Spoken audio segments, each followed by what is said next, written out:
everyone. It's the first Dark Match of the month of August, and tonight we're going to be talking about TNA Impact of the week. I'm Christopher Says, as always, your Dark Match's Mastodon of the Monotone.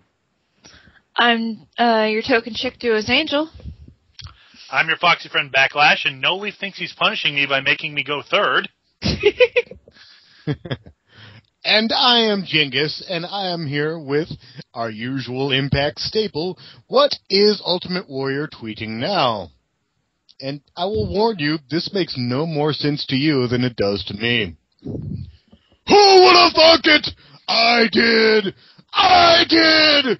You want it? You fucking take it! ABW! What? I have no fucking idea. I'm told he's talking about the anniversary of his WWE debut, but no, that still doesn't make any sense whatsoever. Always believe Warrior, indeed. Saying that to somebody? Is that what it means? Okay. In a response to somebody saying something to him? I don't know. Was he calling someone out? I have no idea. Maybe it was just one of those things, just a non sequitur. I put him on Twitter. Just random shit for no reason. Except he always does it. Dude, with every put it tweet. this way. I'm incredibly fucking drunk right now. I still have absolutely no conception of what the hell this man is babbling about. Well, as I've proved, there's no use trying to put stock into it. No, you will lose worse than the USA's credit rating. And there's also no use putting thought into what the hell's going on Impact Wrestling. Oh yeah, we get our first segment features Bully Ray with the rest of Immortal coming out, and he's having a session where he bitches at Anderson after putting over everyone else. Man, Immortal's gone downhill in the past few months. It went from like Hulk Hogan and Eric Bischoff and fucking Jeff Hardy and like people who fucking matter here to these guys. Yeah. Yeah, it's getting really sad. He calls Gunner a blue chipper. I have no more words that can display just how pathetic Immortal has become. It was a joke to begin with. Now the joke is not funny anymore. I'd call That's where we are. I'd call Gunner a green chipper. That's a better way of putting it. But there you go. But and like in the midst of all this, he calls Anderson just an asshole, and Anderson starts to show face tendencies. Like he starts talking about Kurt Angle, says he's quite possibly the best person to ever lace up a pair of these boots, and it's like, come on, man, you've spent so much time turning him heel over the past like 2 or so months. Like how could he turn face after he fucking humiliated Disco Inferno? How? It's Impact. I hate Mr. Anderson so much. Yeah. I just want them to pick one thing. First, he's a heel. Then they turn him babyface. Then they turn him heel again. Then they hint that he's turning face, but they keep him a heel. And now he's turning babyface again. I don't care which way he goes. Pick one. I mean, I've just been recently going back and watching the first season of one of my favorite TV shows, The Shield, again. And Mr. Anderson truly reminds me of the wrestling equivalent to Shane Vendrell. If any of you have ever seen that show, you'll find that fucking hilarious. Everybody else will ask what the hell I'm talking about. But for those 10% of you, you'll think it's funny. Well, we're going to have to move on to things that aren't funny, because Bully Ray asks he says, I'm going to have to wrestle you for a title shot against Sting, I think. Or something. Is that what it was?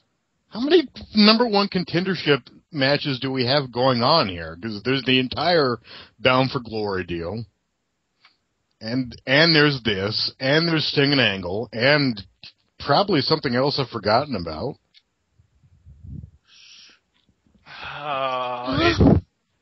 But yeah, Anderson starts singing, I believe it's a Meatloaf tune. He's gonna sleep on it, deciding about the match. If it's not I Would Do Anything for Love, I don't fucking care. It was. Anyways, but it won't do that. Anyways, Fortune comes out because, they still exist. And I think it's worth pointing out that they're no longer spelling it like Fortune. That's because there's Chris no more Daniels U, because now. who gives a shit? Yeah, there's 5 of them. Yeah, there's 5. And suddenly There were 7 of them they started. Yeah, there were Okay. never 4 of them. This was like, okay, in old NWA Wildside, starting into early NWA Anarchy, there was a tag team called the 3 Guys That Totally Rule. It was Sal Renaro and various other people. And the gimmick was, it was never 3 guys. It was always some other number, which changed from time to time. Was it ever just Sal Renaro? No, I wish it would have been. Sadly, no. I assume it was meant to be a comedy bit. He should have used that to claim that he was 3 guys. I just assumed that was supposed to be a comedy bit, though. But from the beginning, this has been billed as Ric Flair's ultimate stable of the top guys in TNA. Yeah, it's basically the modern day equivalent to the 4 Horsemen. Except without Ric Flair, it's kind of like Evolution was definitely a much better example of that. But well, it still is the top guys in. But enough about the WWE, unfortunately. Basically, yeah, that's tomorrow's show. The only shot Kazarian really has for them is calling Bully Ray Cyrus, which I don't get. Like, he's a billionaire. What? Yeah, and a brawl breaks out because they hate each other.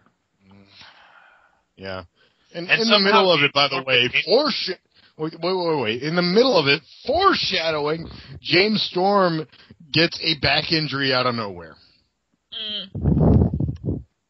Does he just start clutching his back randomly? Yeah. He's punching a dude in the corner, and then suddenly he's like, I'm down! Shit! Which, later on, didn't really do anything. Yeah, we'll get to that when we get to the match, but I think this is kind of my theory that Hulk Hogan survives by beating off the youth of the younger talent.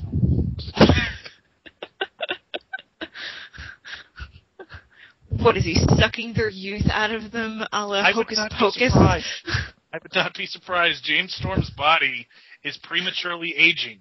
Yeah, he's kind of having the same problems as Hulk Hogan if it's a back issue. Terry Bollea is a bisexual incubus. Terry Bollea is just a different kind of demon that transfers his back problems onto other people, like a zombie. Yeah, I've seen at least like 3 or 4 different people on Angel who had that gimmick as a demon, I believe. Moving on. Yeah, let's move on. They recap the Bound for Glory series, and there's still a 4-way tie for 3rd place. It was actually in 5th place, but whatever. And this entire thing is just for a title shot? It's a title shot at Bound for Glory. It's for a title shot and to make Samoa Joe go on a losing streak. Yeah. Which they're... The payoff for this better be fucking orgasmic, because it's already gotten old. Well, speaking of orgasmic, we cut from this to Miss Tessmacher's ass. Yep. She stretches, and stretches, and stretches, and stretches, and Taz does his best Jerry Lawler impression on commentary. Pretty much. I mean, that Taz has always had a little bit of a perv in him when he talks about the chicks, but he's gotten a lot worse about that here recently. Well, he made a catchphrase out of it, so. Yeah, tenacity. I fucking understand. Well, fucking today I'm talking about tenacity, Oh. Because I'm from Brooklyn, from fucking Red Hook. From the be tough. Goozle Cole, here we go! But, we move on from there to Tessmacher versus Madison Rayne with Mickie James in the commentary table.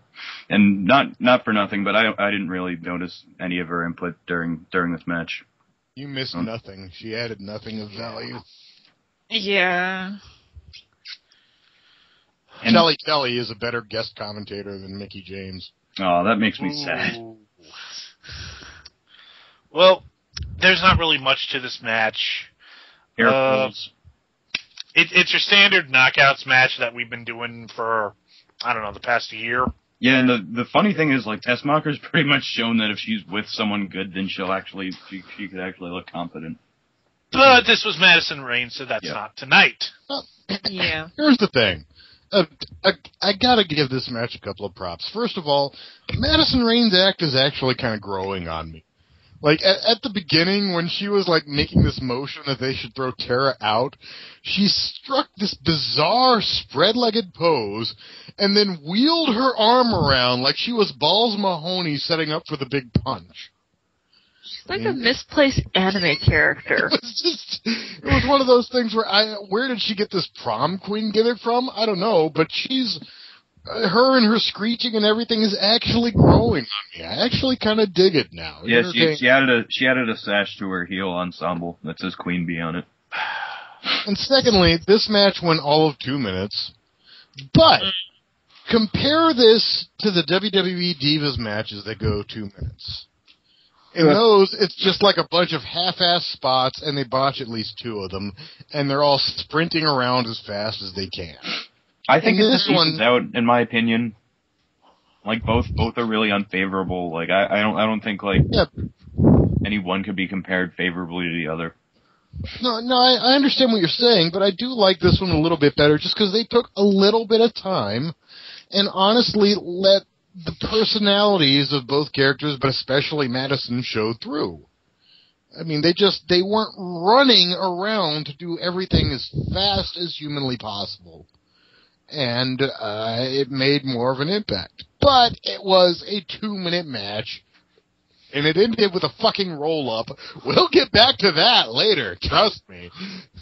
Yeah, and Mickie James is... I believe Madison Rayne starts beating down on Tessmacher after the match is done. Mickie James comes to make the save, and who but Angelina Love pushes her quite lightly on the ramp, and kind of made redundant because she and Winter just brawl.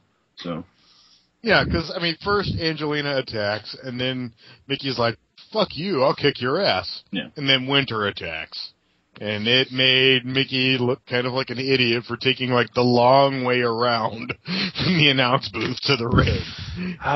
Yeah. I don't care. I don't care about the knockouts. I don't care about the feuding and the bullshit and the roll-ups. Just fuck this match.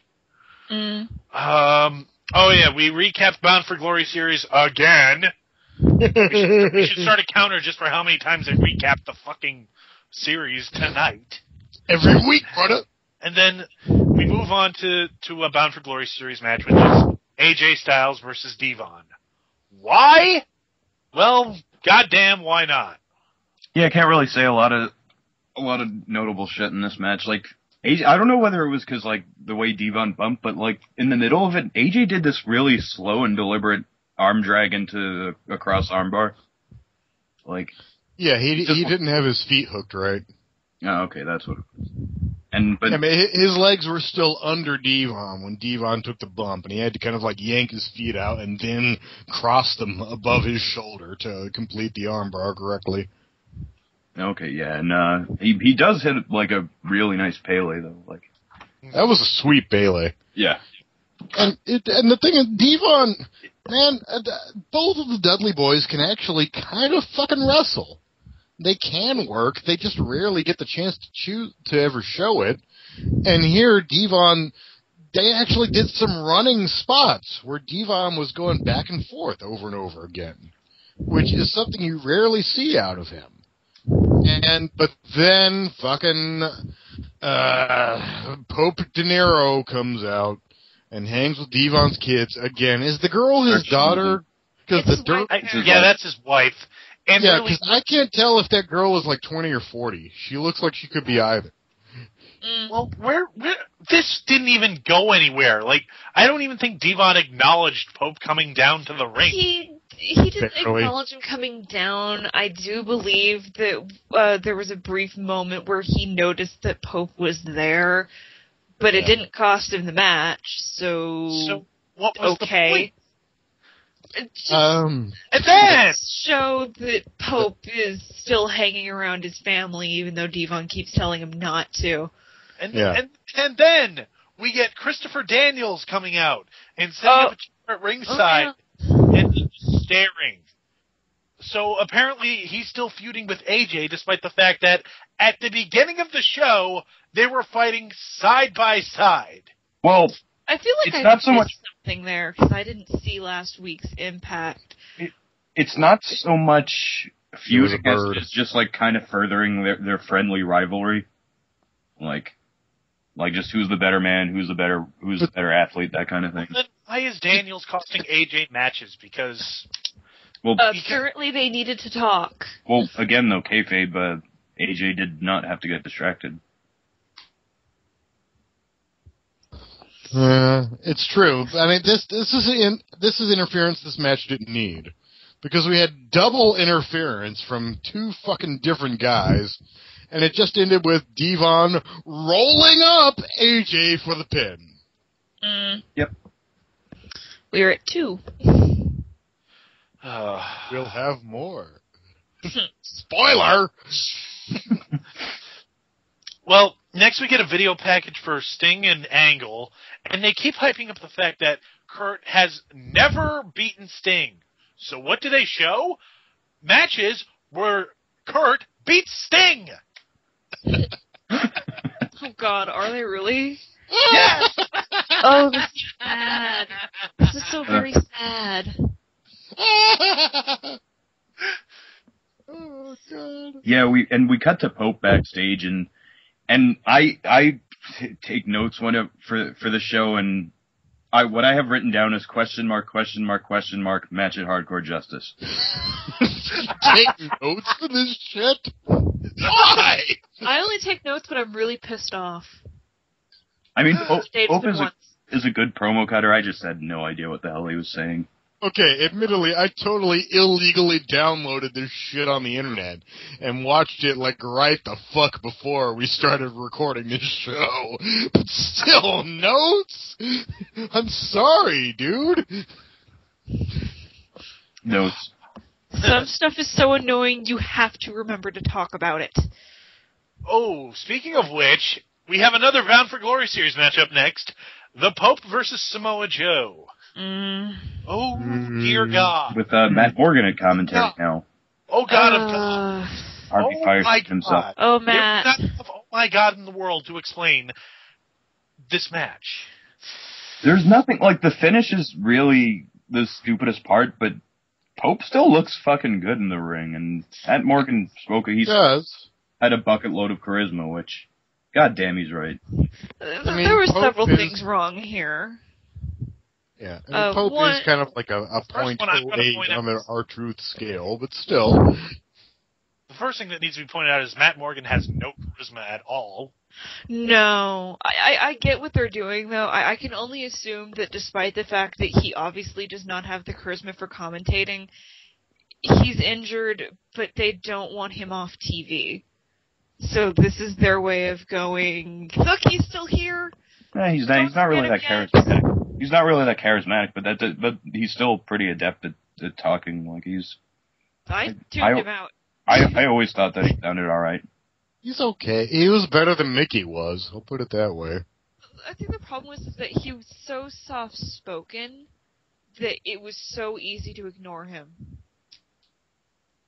It barely registered after a while because he just doesn't have the kind of personality to really push his commentating out, so it's just sort of there as white noise after a while. But that's not exactly his fault. So that would be problem I could see that. one. That's problem number one. Problem number 2 is Devon comes out for no reason. No. Distract anybody. Just sort of there. Yeah. He does nothing. See, that just makes me laugh because it's like, oh, you trying to throw off my game by schmoozing with my family? I'll schmooze with my family and see how that makes you feel. Truth never sees him. It has no effect on the match whatsoever. Truth? I mean, Excuse me, I'm thinking of, We're thinking of a much better show. Yeah. Hang out with my own family for a change. And then I'm thinking of the other guy with dreadlocks who does an egotistical gimmick who's built the exact same way, except he's better than Pope. But see, that's the thing though. Pope isn't doing an egotistical gimmick. He's just doing like he's trying to help out Devon. He's trying to be like fair towards him, and Devon's just rebuffing him because he's paranoid. I wouldn't be surprised if it turns out that Devon's not paranoid and this is some sort of very tangled plot of the Pope's.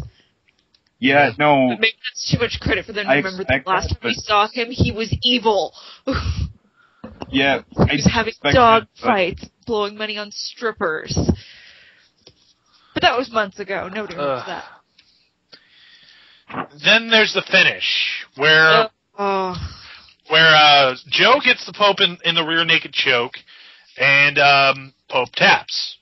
So Joe wins by submission. He's finally got a victory.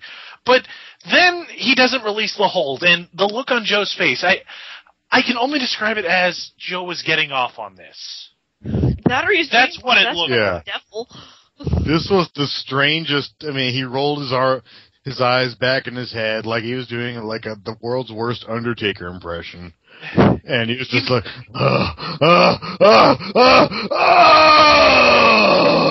Yeah, he shouldn't have trembled. Yeah, he's going for intense. It just looked like surprise butt sex. I found a hole in the back of your pants. Jackson James is trying to get him to hold. Joe won't release the hold, so he reverses the decision. Pope wins by DQ. So now, not only is Pope at the bottom of the series, he has negative points. Negative points. Don't you win points by getting a DQ, though? No, you lose points. You lose 10 points for every disqualification. But then shouldn't Pope... 5 points. Hey, wait. Shouldn't Pope get the points and Joe Pope lose got the 5 points? points for a DQ win. Joe lost 10 points. He has negative 10. I think you had a bit of a slip and you said Pope instead of Joe about the whole losing thing. No, he did. But... Neither here nor there. But the funny thing is, afterwards, Joe cuts a promo immediately afterwards where he, and not just he, but the show in general acts like the referee made a bad call. Like they shouldn't have disqualified him. No, yeah, TNA's pretty bad at like giving the people who want the top spot or the gold like any real excuse, because they usually like bitch about it and say it's unfair after they either lose clean or in Joe's case have a fair decision against him. Yeah, I mean he was absolutely right when the referee made this decision. I know. I mean Joe had the victory. I mean I was almost expecting a little boy to run out to ringside going, "Stop! He's already dead." Please get me my medical address. I had to finish that reference. But, Samoa Joe, he reminded me of someone, the way he spoke in this, he kind of reminded me of 90s Taz. A little bit. Yeah, they've been deliberately booking him like that for a long time, honestly. I mean, ever since they started, when he was doing the undefeated X Division gimmick, like 05-06, they were booking him basically the same way Taz was booked back in the mid to late 90s. Yeah, I will say this about his promo later on. Maybe it's just me, but was anybody else expecting him to say the word conspiracy? Yeah, that was just... He's saying this goddamn company's trying to keep me away from the gold. He may as well. Like, R-Truth could have just appeared next to him and said, "Could you mean to say conspiracy?" To their credit, they aren't doing it exactly the same. No, see, but people... No, they're doing it shittier. People theorize... Yeah, it looks like the payoff's going to probably be much different, assuming we get payoff. No, but the thing is, like, he may sound like he's ripping off R-Truth. People theorize that they're going to use him as a vehicle to rip off the whole CM Punk thing. With the problem. Yeah, there's gonna what? They could go They're gonna fucking what? Problem with that is that... Oh, come on, no, Jingus. wait a minute. You know They're gonna fucking what? Come on, Jingus. You knew they were going to do that eventually. Yeah, Like, motherfucker, goddamn, cunting hell, Jesus, goddamn, motherfucker. I didn't think it actually. I'm gonna be back in a minute. I'm leaving. I'm going. Wait, Jingus, No. Jingus. Before you leave, I think it's worth pointing out that Joe got that rear naked choke on after reversing a roll up. God damn it, Backlash. Yes, I broke Jingus Why? because I can. The camaraderie of this group is so screwed. Is he coming back? I think we jumped ahead, so No. I'm not even sure where we're supposed to be.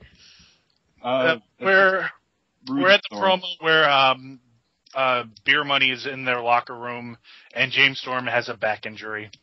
And basically they just say, oh, you've got a match against Hernandez next. Oh, it's a street fight. Hell, Bobby, you can take this. Yeah, I got this. Nothing noteworthy, really, I guess. No, well, it's like, I almost feel like Rude's like enabling him to wrestle even though he's injured, because nothing's more important than the tag belts. Like, it's... Here's the first thing that hits me when the match actually started. At first, I didn't even notice that James Storm had gone out there. Oh, we did skip over something. Bully Ray has a promo where he's on the phone with Hulk Hogan, and Hogan's pitching him out to apologize to Anderson. Yeah, but that's later. The actual apology anyways. But yeah, this match starts, and Mexican America comes out first, and of course it's all four of them. And then, I didn't see James Storm out at first, but he did go out there with Rude. You're going up against heels in a no DQ match. People that are pretty much guaranteed to screw you, although they kind of didn't, which was weird. And your backup is one guy who has a back injury. I mean, it would have made perfect sense to go up to the rest of Fortune and say, hey, these guys are probably going to cheat us. Do you have our backs? No, Kazarian was too busy practicing insults and puns in the mirror, and AJ and Daniels were too busy having a stare down. Just for the hell of it. Is Jingus still gone? Possibly. Oh shit, I think I killed him. God damn it, Backlash. We need him. Okay, I'm back. I'm here. Oh, there he is. Fine. Oh, thank God. Roll up. Backlash! That wasn't me! That was Chris. Wait. That was Chris. Come on. God damn it, Chris. But, yeah, one notable moment during the match was that, was it, I think Rude or Storm had Hernandez in a Fujiwara armbar, and he taps right in front of Jackson James, but that's promptly ignored. Yeah, he just didn't see it. No. He looked right at him. He looked right at him as he's tapping. Pretty. Yeah, I know. He looked right the fuck at him, and temporary blindness. Not only are referees are narcoleptic, they have tunnel vision, and occasionally just they can't see or hear anything at all. I'd also like to point out that for a man with a back injury, James Storm was doing a good job at hyping up the crowd. Yeah. Yeah, like, I would assume, slamming your arms up and down like that would, be tweaking the fuck out of it. But no. Apparently what I learned about muscles was completely false. I should sue. I mean, he could have at least put on like a fucking back brace or something. I have a back brace. I've got 2 back braces. I never used them. He could borrow one from Hogan. Or he had not gone out there because he was fucking injured. Yeah, he could have done that as well, yes. Well, in a company under the direction of Hogan, like, you can't, that's not an excuse. Yeah, good point. Like Edge, fuck him. He has to still wrestle, even though he can't feel his arm. But, Hogan in charge. I'm surprised he's even allowed to go. My back hurts. I can't get in the ring. Anyways, they have this street fight, and it's okay. I mean, considering it's Robert Roode versus Hernandez, it's alright. Jingus, you want to cover the ending?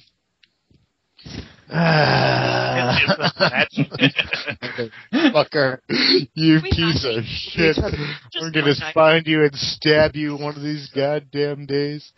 Yeah, it was, Robert Roode, let's see. There's a complicated bunch of shit with the entirety of Mexican America interfering. And Robert Roode acting like getting hit with a fucking stick in the head by a 130-pound chick doesn't hurt. And then Hernandez gets a fucking roll-up to get the pin! Yes, I know! I sound like Phaelus! I don't care, my precious! Stop it! Yeah? Oh, God. Anywho, yeah, we're gonna go back to that apology we mentioned earlier where Bully Ray is extending his hand towards Anderson. And this was quite drawn out. When he finally gives him the glad hand, Bully Ray just guts him with a knee. Yeah, Anderson's basically like, okay, fuck you, but okay. Bully Ray is like, motherfucker! Trying to be nice! Here's a knee in the balls, you asshole! So, that happened. Production truck. And they're talking about the empty arena match from February 2009. Hey, Backlash, I have a question. Wait, that's later. There's a match first. Backlash. Did you know that people have told Kurt Angle that that's the best match they've ever seen? Oh, God. I guarantee you in the post-show session where I'm showing you guys Bob Backlund matches, there will be something better than what that fucking match was. Jingus, you could take me out to the ring and put on a better match than what that was. Well, I'm not sure about that, but still, yeah, it's overrated. Would be funny, though. It'd be funny, because it'd be like, okay, I can't do anything but elbows, chops, and elbow drops. You sit there and get the shit beat out of you. Is that alright?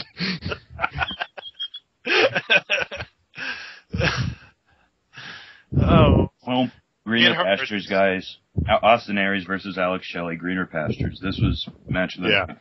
Oh, easily match of the night. This is a great fucking match. Yeah. This was really fucking good. This got both guys' personalities across great. This had really fucking good action.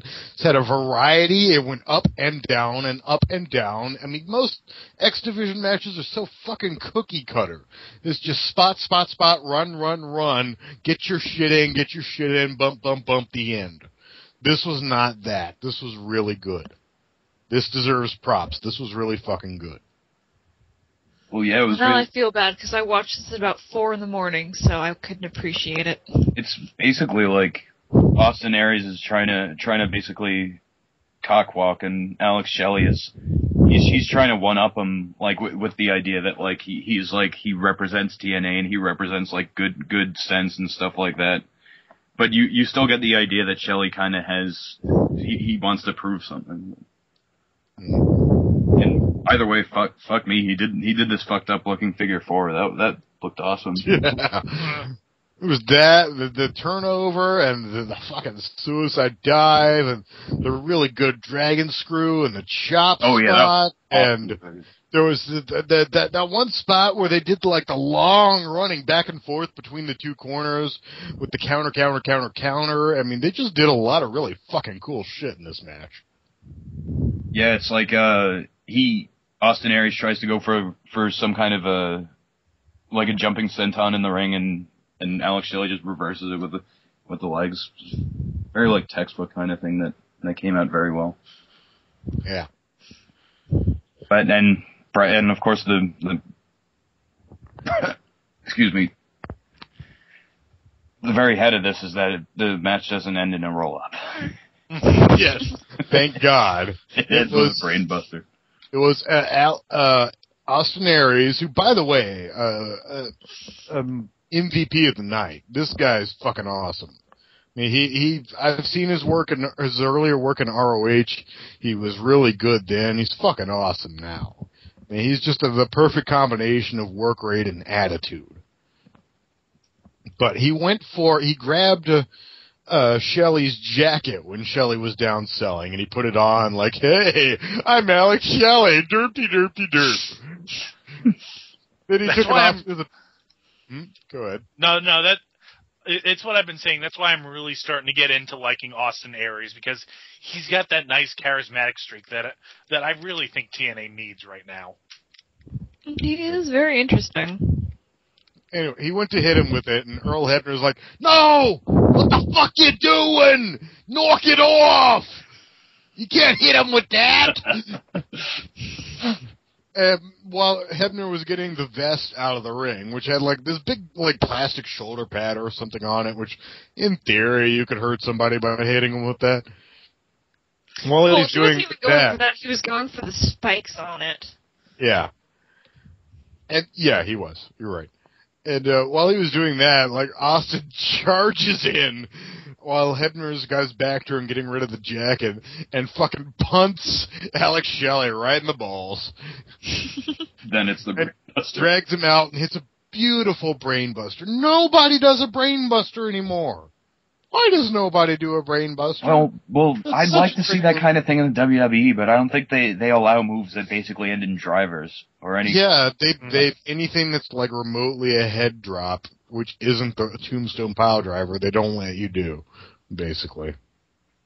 Everything that they do now that's a finish is some kind of slam variation, which ends with you on your back.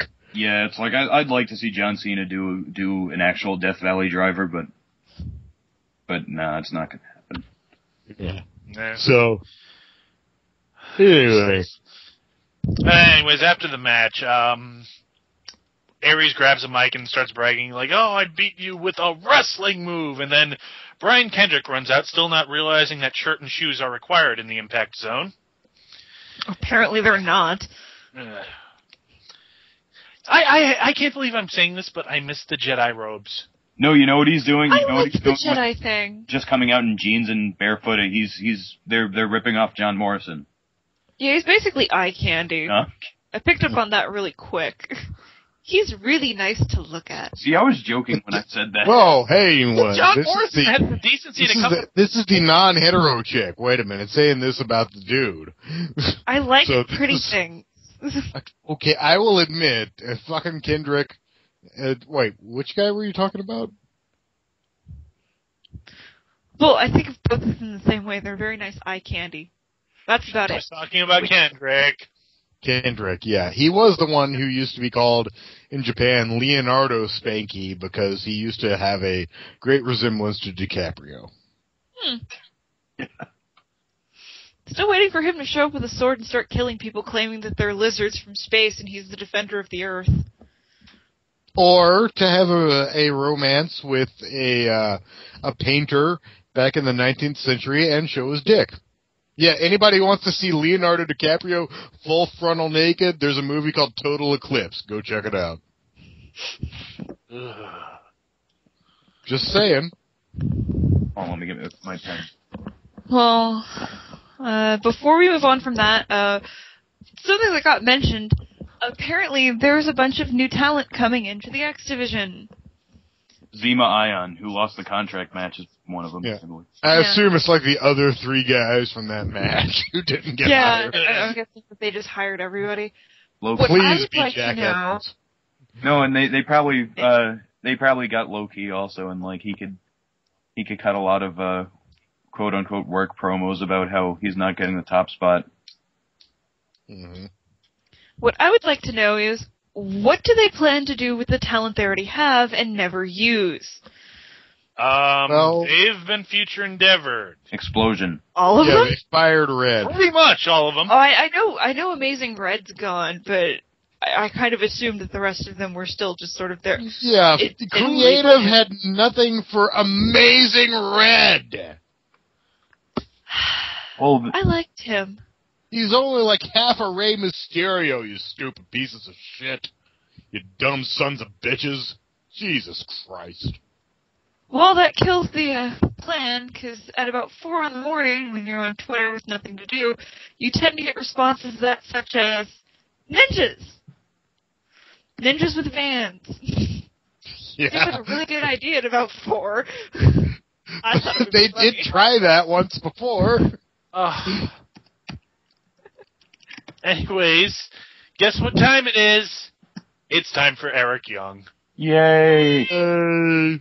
And Eric Young, because he is the television champion, he's going to become a television star now. So, we see him driving out to see, I guess it was a talent scout in Hollywood. An acting coach. She was like an acting coach. Acting coach, whatever.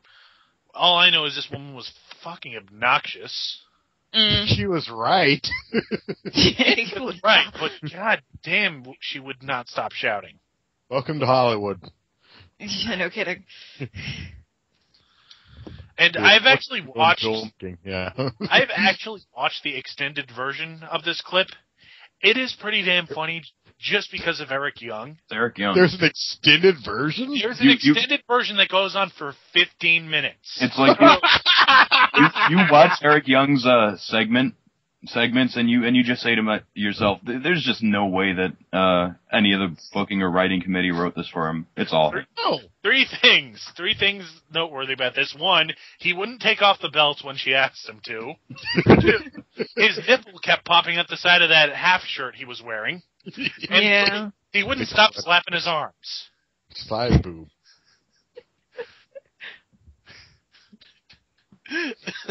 And once again, in terms of real life toughness, I will remind you that this is the guy who, I can't remember if it was, he had throat surgery where he almost died on Tuesday. I can't remember if it was the next Saturday or the following Saturday, but one of the two, he was at a fucking indie show at a crack house just because he'd made that booking before, and he was honoring it. And Well, And I was there. I witnessed it. He put on a helmet and he didn't take hardly any bumps, but still, he was there. well, we also get a coming soon that the match we have been waiting for, the match of the century, Eric Young is going to fight Chachi. Yeah. On a golf course with golf clubs. I had to be told who the fuck this was afterwards. I had no idea. Oh. I was not a big Happy Days fan. I'm sorry. Yeah, didn't watch enough Nick at Night to really get into it. No, I watched my Nick at Night, but I was more of a Mr. Ed and a Car 54 and a Munsters guy. I never really saw Happy's Day. Well, we move on. Happy's Day. Yeah, I'm sober. Anyway.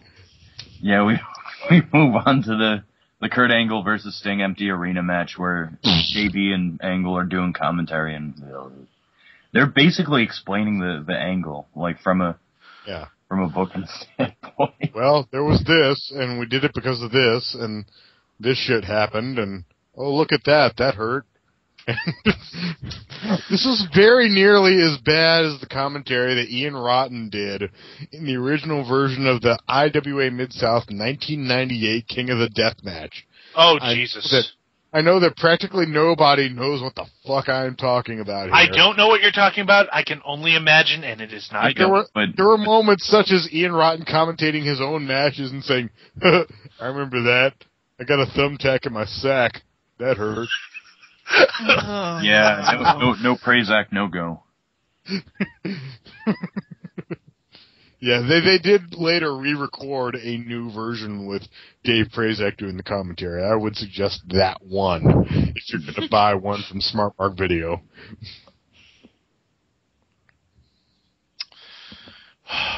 Anyways, after that little bit of pointlessness. Well, wait. One thing that empty arena match didn't have is it didn't have movie quality camera angles for the finish. There was a finish? There was? I think I missed it, honestly. I thought it just evolved into a brawl that security had to pull apart. Really? God, that's even worse than those corn angles that they used for Mankind and The Rock. No, we watched that match. That was okay. No, it was a good match. Just Dennett had that as his avatar for a reason. But sadly, there were no forklifts this time. Not anymore, no. Nobody tried to kill him with the forklift. Thus, we don't get to sing. Moving on. Bound for Glory series, Gunner and Scott Steiner versus Crimson and Rob Van Dam. Yay, I guess. Death Rattle. No, this was actually alright. It didn't suck. I don't give a shit about Scott Steiner if he doesn't have the mic, and I don't give a shit about Gunner, period. So... They did okay. I mean, considering that Crimson is still very green, and Gunner is still... Wait, wasn't that guy a security guard? Yes. They did alright. They put on a perfectly decent wrestling match. Yeah, Crimson... If this was on an indie show... in some fucking, like, a National Guard armory, where you paid, like, $10 to get a second row ticket, you would not feel cheated if this was the main event. Oh, you mean like the TNA Impact video game? Exactly. Go to your local GameStop, get it for $9 used. 9? Yep. It's on still too much. It's on for $6 at Walmart tonight, dude. Hey, I played that once and...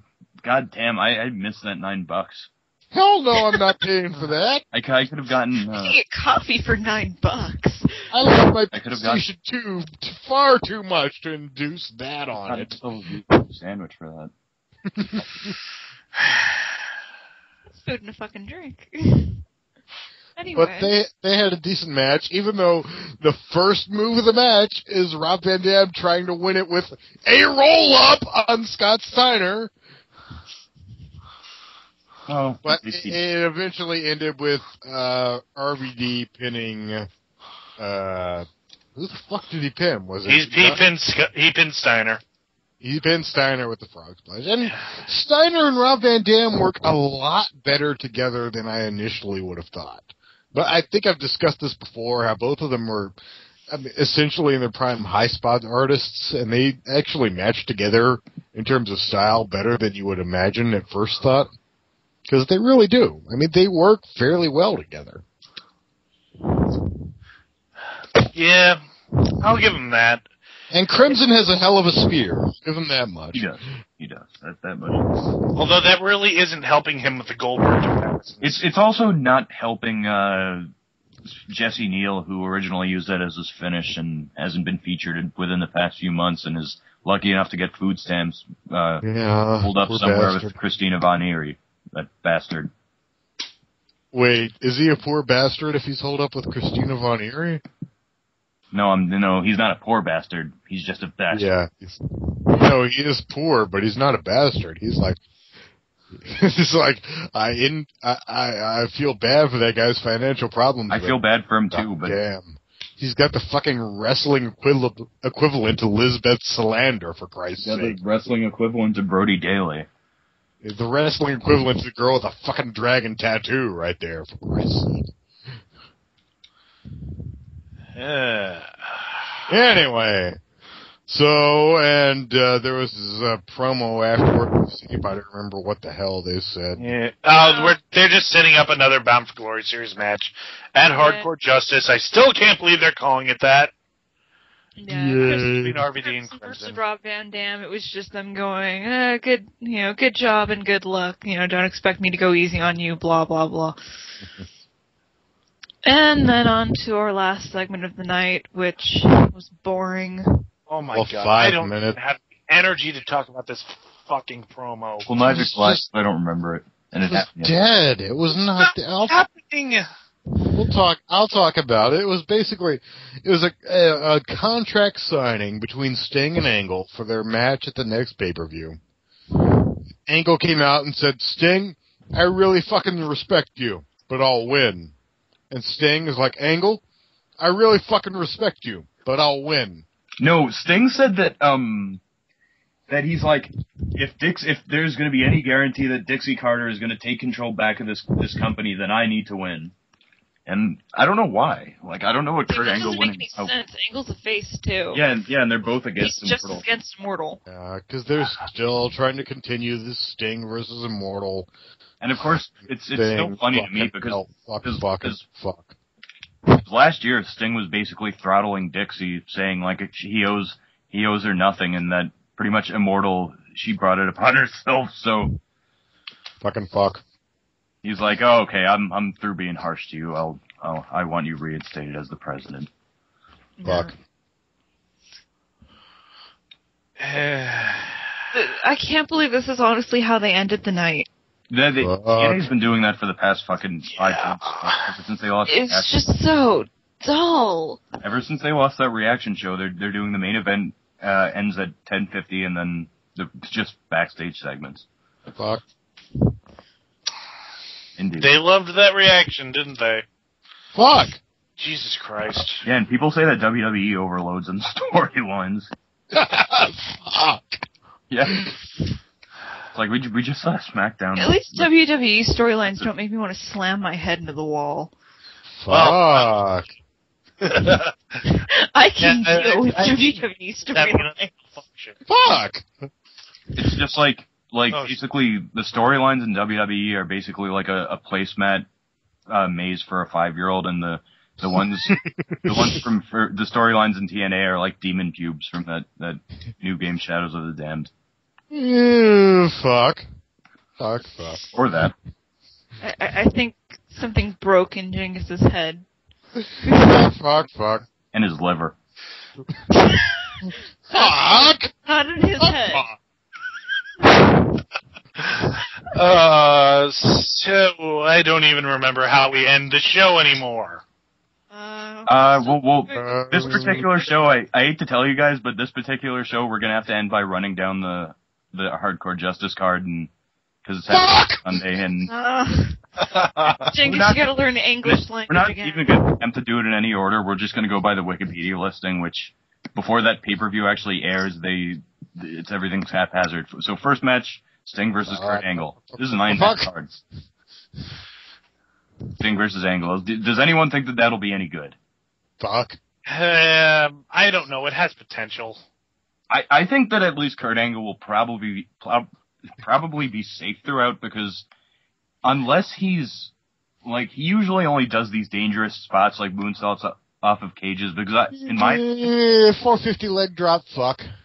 I have the feeling that whenever he's working with a young guy, he has to prove that he could still keep up.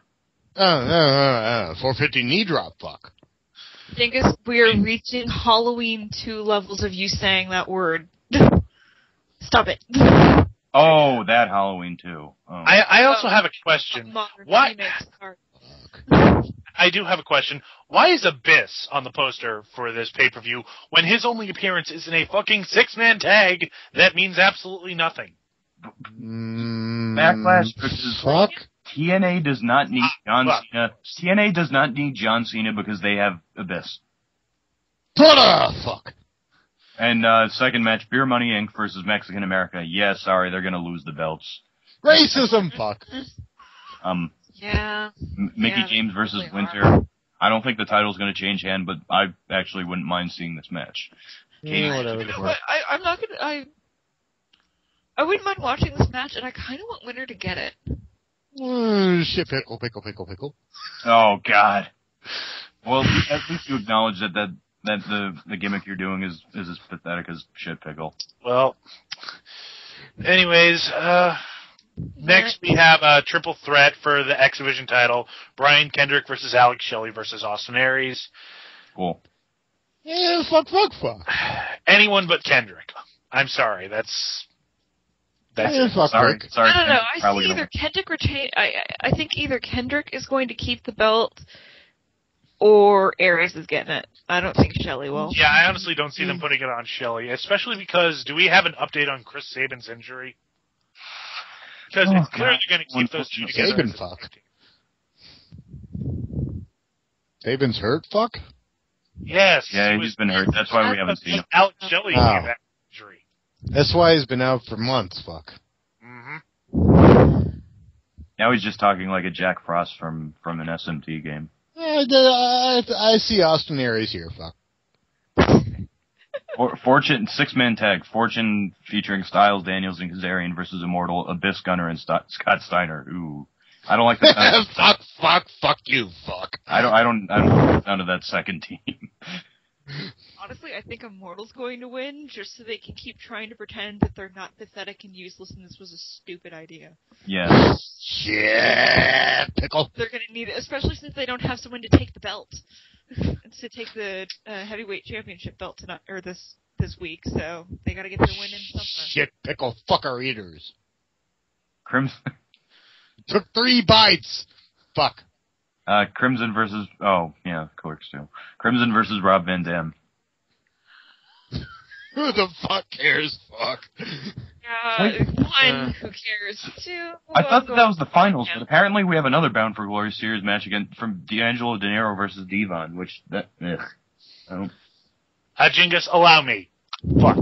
Hope deserves better. Crimson versus Rob Van Dam might be alright. Seeing it. At least we're alright. We'll fucking see, fuck. I take my prediction back. I think Crimson's going to get it because they're obviously pushing him. Yeah, I don't see any reason why they should give Rob Van Dam the points. They don't need to put him over. No, Tarantino, fuck. Mr. Anderson versus Bully Ray. I don't That'll care. suck. Yeah, that Whoever wins, we all lose. Let's just hope Bully Ray just doesn't get injured. Aliens versus Predator 1, not 2. Fuck. Miss Tessmacher and Tara, last match, which I hope is the main event. Miss Tessmacher and Tara versus Mexican America. Really? I'm just kidding. Oh, fuck you. It's the last match listed on Wikipedia, so what the hell am I supposed to do? Oh. I still fucking wonder how the fuck she got her fucking face paralyzed, fuck. I don't know. There's a million different stories on that. Oh, cause some fuckers have fucking said that it's because she did some fucking coke and fucking paralyzed her face because of fucking cocaine.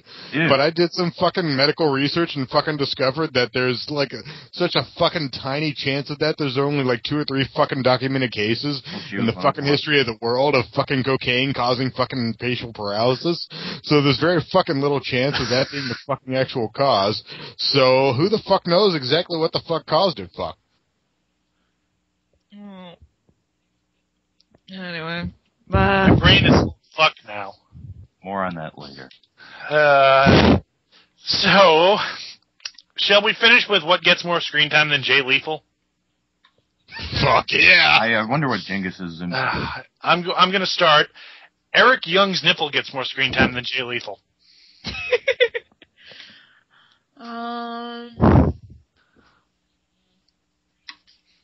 I got nothing. Someone else go.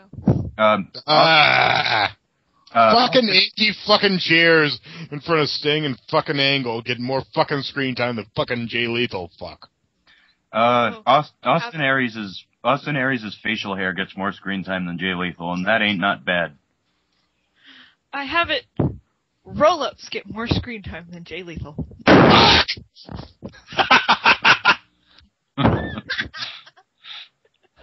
Well, I think that is all. This has been the Dark Match. I am Backlash, and wow, that roll-up, what a maneuver. This is fucking Jingus, fucking fuck. Angel. Fucking talking over each other, fuck. I'm Christopher Says, and you're not. Good night, everybody. Fuck.